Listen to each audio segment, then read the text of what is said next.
reiterate all of that, man. Yeah, so anyway, Superman. The Superman. No, I'm not done with it because I want to get that now and refine it a little bit more. As we're talking about Superman and the Spider-Man, you know, and the difference between them, and also the similarities that help to define some of the differences. What do you want to deal with first, Spider-Man? Right. Well, two I'm just gonna recap what I just said on that video, which is, you know, they're both adopted, right? And you said orphaned, right? And then you said Batman was also orphaned, right? Which in itself can be a whole book, right? You could just talk about orphans and that experience, okay? And you know, the people that are rising out of that position, then rising above that, and then going on to become these public role models. And then we're saying, well, what do they actually stand for?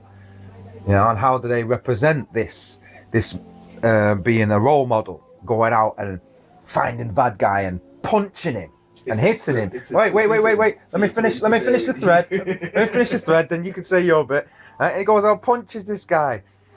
Yeah, and rather than tackling with the roots of the source of problems and why people commit crimes in the first place, you know, food, clothes and shelter, and the human need. And we talk about the Comics Code Authority coming in and saying, well, you can't have Superman dealing with, you know, politicians and people like that anymore, you know, so Superman now fights the supervillain. At least with Spider-Man, he was relatable from the point of view that he had everyday problems.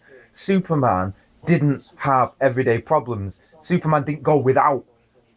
He wasn't hungry ever or anything like that, you know, and he didn't have so much family that was spoken about in the comics where, you know, his parents were farmers then in the versions where he was alive, so they didn't need food. They was all right. So Superman could just go off and be away and be Superman, but Spider-Man had very relatable human being problems. The type of problems that in everyday life, if you was to help somebody who needs food, for example, help pay him with the bills, that in itself is like being a heroic act, an act of sacrifice. Then you said about in the past they've had Superman tackling, you know, people with mental issues or the father beats the son type of thing. Yeah? Am I recapping correctly so far? Well, you talked about the food thing, and I said, well, Messiah says, don't worry about today's sustenance, because he feeds the birds. Yeah, so and then I said, bringing that whole definition again, it's something else.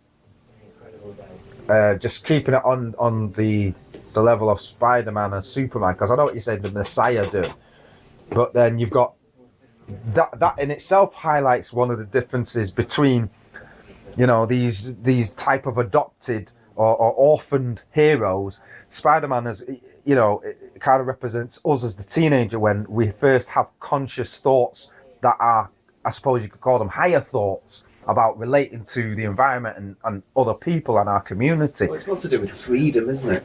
Spider-Man, he's growing up into a world of teenage adolescence, right, and he suddenly gets his freedom. The powers represent a certain freedom. He's flying through the air, sort of thing. But the freedom to go and be in that fight and earn some money, and whatever, which he's free to do now. He's also got the abilities to do it. He's young, and free, and up for anything. Yeah. But with all of that comes responsibility. So it's that whole teenage and free, but I've got a great burden of responsibility. Which is in itself relatable, because as human beings, we actually learn like that. It's day to day. It's a story about teenage progression. And don't forget, he also became a superhero. He wasn't born a superhero, he was born a nerd. He was born vulnerable. Superman is more philosophical concept. Well, that's like saying everything that you do is golden. You are the above man. You don't actually need help. You don't actually need help like the normal man. So in a way, you could say the Superman is like the rich man, because he's born with the silver spoon or whatever in his mouth. He doesn't need help from anybody. He's self-sufficient and self-catered for. Messiah doesn't need help. Right? What I'm pointing out is that he has a legion of angels to help him in any sort of situation. So what's his purpose and role then? It's not to help himself. It's actually to help everyone else but himself. Himself he will sacrifice. But what was His noble purpose- about Christ, and his what's purpose noble is to sacrifice. So Superman, yeah, yes, to sacrifice knowing you're He doesn't vulnerable. need anything. Superman isn't vulnerable. If the sun shines, Superman's being fed right there. Yeah. Yeah. But he has the Messiah complex, which leads him to sacrifice his own godhood to run around after day-to-day humans. Yeah, well, kryptonite vampires, isn't it? In a sense. We're not talking vampires. We're talking comparison to. I mean, to the Messiah. Superman's weakness and Spider-Man's weakness are two different weaknesses. On the one hand, you got Superman's weakness, which is kryptonite, vampire, energy sucking thing. You know, so he has superpowers until he comes across this thing, and you got Spider-Man's vulnerability, which is his caring for others. And he's not been able to reconcile. Cares for others and can't ever touch them the way that other people can touch people. But in terms of the whole kryptonite thing, then what do you have except a reminder of your home? It's that these are your brothers and your sisters. This is your mother. Hang on. Yeah, but you don't forget, we have created that. We've created that so we can relate to him in some way and say, because that's again the orphan thing. It's that, but it's a reminder of a certain history which doesn't reconcile with your present. So it is in terms of Superman is like the story of the Messiah, because a reminder of your humble beginnings and your actual biological background isn't a help to you. Messiah explains that. My brothers and sisters, he says, are those who hear the word of God. Well, don't forget, we've got many versions of messiahs, haven't we, throughout history, from the Egyptian Messiah.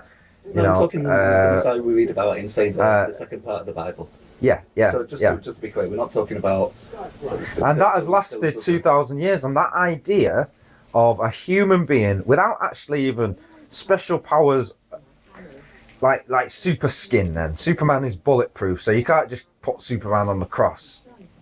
His sacrifice, it's like a sacrifice of emotion, and therefore he's kind of like, he comes from a planet of emotionless people. That's how Krypton society is described, and yet he comes into a society of people who use emotion, and growing up amongst us becomes, we assume, just as human from an emotional point of view. That's where Superman should be hating and should be vulnerable. And maybe it's the bad writing in the comics over the years that hasn't really highlighted that enough. Are you saying that the emotions of a Superman? I'm saying the emotions of the fan creates the character of the character you're reading about, because don't forget, it's words on paper, and you yourself must be able to identify with that situation in some way. You're becoming empathic to the situation. This is why you got some people who don't care and have apathy and solipsism. You know, they don't care, they're unfeeling people, they're emotionless. Unless you've got emotion yourself, what you read or what you're perceiving isn't really going to make an effect. For example, the new Spider-Man film, a bit of a spoiler going on, right? But I'm not going to go too much because I know you've not seen it. But you know, it's quite emotional, the new Spider-Man. I think it's well written from the point of view of how they write movies and things like that. You know, there's so many things to take care of. It's hard to put across all the ideas that you want to put down sometimes, and it'd probably be like a 20-odd hour film if you was to do that. And you know, so they've done okay. I thought it was, you know, with all the effects and things like that. That's not the whole story. The whole story is, do you care enough about these characters? Like, what happens to them by the end of the story? That's great storytelling, but again, the power of myth, you can use your power of empathy to learn wisdom from these things. Do you know what I mean? Without empathy, you don't care about the character. What the character does doesn't have any meaning. Now, what I say, Superman does not look at the little man anymore, because he's got characters like Lex Luthor, who's super rich. But in a way, Superman represents the super rich, doesn't he? Because he has no needs. of his own that need to be satisfied. So he can just go off and be super 24 hours a day if he just didn't decide to be Clark Kent. He's not vulnerable to life. He's distinct from the rat race. Right. So that a bit, and Batman. He is above everyday concerns. Batman, in a way, is kind of like, I can see, like, yeah, Batman's a rich man. Yeah, but also, Messiah is also above everyday concerns. When he's lifted up, it's not so people can pay the rent on time. Right. We're talking bigger, deeper philosophical issues at stake here. Certainly, and you think Superman being is about free, the deeper philosophical issues. Should be. He should be so free and above that. He should be able to go in and say to politicians, right, listen, I'm Superman and I can solve all of this. But you can't so, in the comic, obviously it's not real. Obviously it's not real. In different comics, you know, imposing control on a population which is like unable to Red Sun. Red Sun, amongst others, they've done it in Justice League. Yeah. The Justice Lords. Yeah. They've done it. They've explored that issue. Yeah. And it's not they've explored it in their way. Again, the writers have their own political agendas, don't they?